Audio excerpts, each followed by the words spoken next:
Good afternoon, this is Bonnie Lafazan. I'm here from the Berkeley College Libraries presenting Google, More and Even More. And I see I have one of my colleagues on the presentation. You want to say hello? Hi, Amanda Picart from the Woodland Park campus. I'm an information literacy instructional designer. Terrific, thanks for joining us. So today, we're going to take a look at Google. Does anyone remember this? This is what Google used to look like. In 1998, when it first launched, who would know that Google would have been such a success that it turned into today? Today, this is the main screen when you go to google.com and you click on the right side. You might be familiar with just some of the companies that they acquired over the years, such as YouTube and Google Maps. They now have a whole section called Google Play, and Gmail and Google Drive and Calendar. And if you then click even more, they have specific products made for the web and for mobile and for media and for home and office and social and innovation. Google is so much more than just a search engine. Today, we're going to take a look at Google Trends, Google Finance, Google Books, Google Drive, and Google+, just some of the products that Google offers. Google Trends. Google Trends is really cool because you can track a certain person or a certain event over time.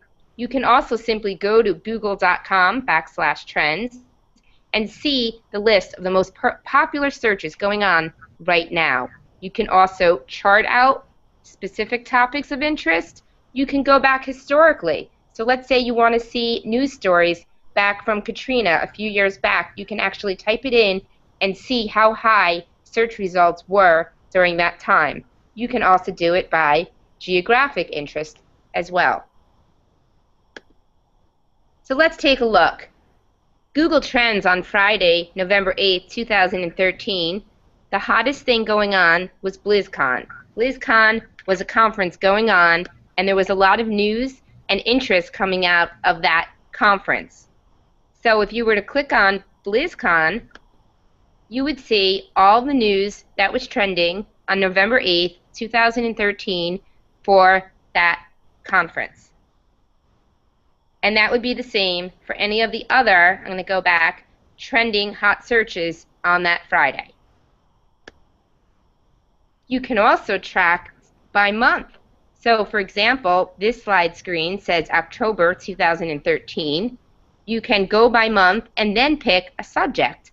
So actors, animals, athletes. On the left-hand side, you could even see even more in shopping and sports and travel and leisure. So if we look real quick, you can see actors, Miley Cyrus. Wonder why she was trending so high back in October 2013. There was a lot of press about her and a lot of searches about what happened at the VMAs. Next up, Google Finance. Google Finance can be found, of course you can always Google it, at google.com/finance. You can search for individual companies. Now mind you, mostly public is going to have all the current information. It's a lot tougher to find information on private companies, but you can find the latest news. You can search for related companies, track financial information, get the latest stock information, get brief descriptions of the companies, executives. You can create charts to compare companies, and if you're tracking a particular company, you can get a Google Alerts sent to your email if any breaking news should take place about your company. Another cool feature within Google Finance is Google Domestic Trends.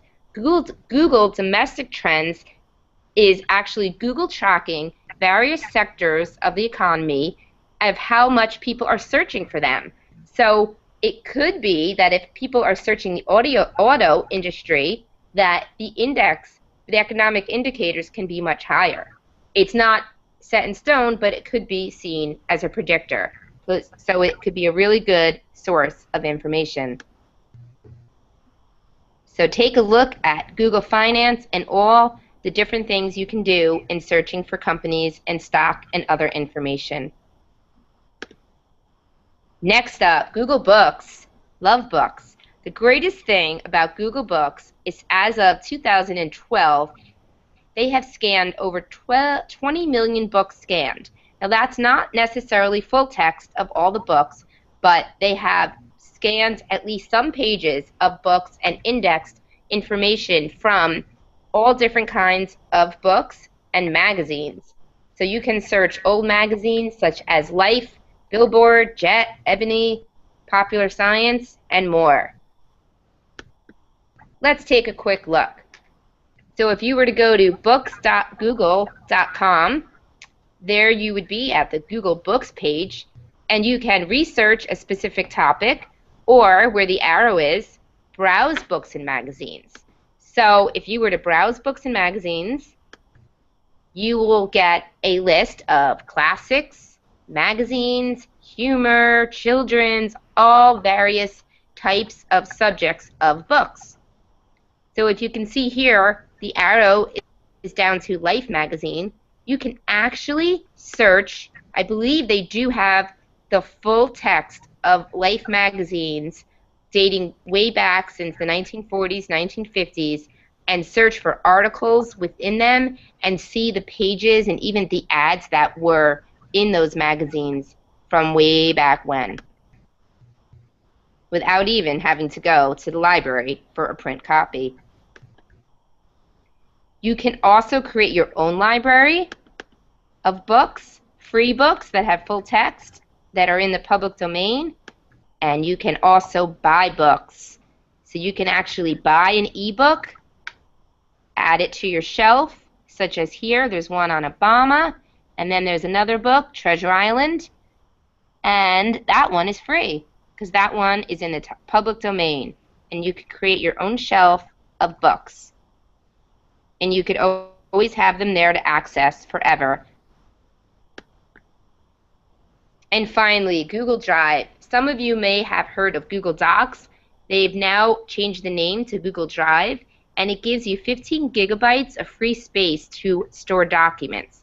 So you can store PowerPoint presentations, and you could store Word documents. You can use Google's own documents and make presentations, and all different types of things, notes and so on. And the best part about it is you can share documents with other people, and you can both edit the document at the same time.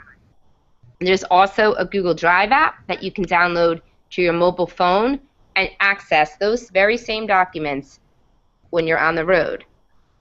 If you take a quick look, here is an example of a Google Drive, and you can see how you can create documents and presentations and spreadsheets, forms, even drawings. And all of these documents are different folders, which the owner can be yourself, or you can share it with others so they could also view it at the same time, or edit it, and you could go back and forth till you have your final document ready. And now they have apps that are connected to Google Drive, so they're making it even more fun. You could do photo editing and drawings and all different kinds of things because Google Play now has a whole suite of apps that you can also associate with your Google Drive account. And finally, Google+.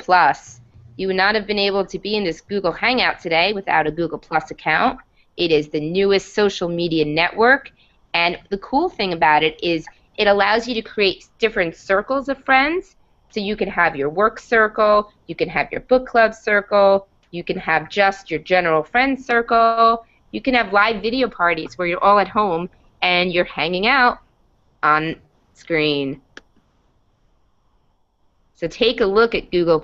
There's a lot of really great features in there. Like I said, you could create communities and different circles of friends and a place to upload photos and use Google Hangouts on air like we did today and have a live broadcast presentation. Here is a sample of friends, family, acquaintances, different ways that you can organize your Google+ friends, so to speak, and circles. So have fun with Google+. Next up, Google Translate. If you've ever had to translate anything really fast and you're not sure how to do it, go to Google Translate.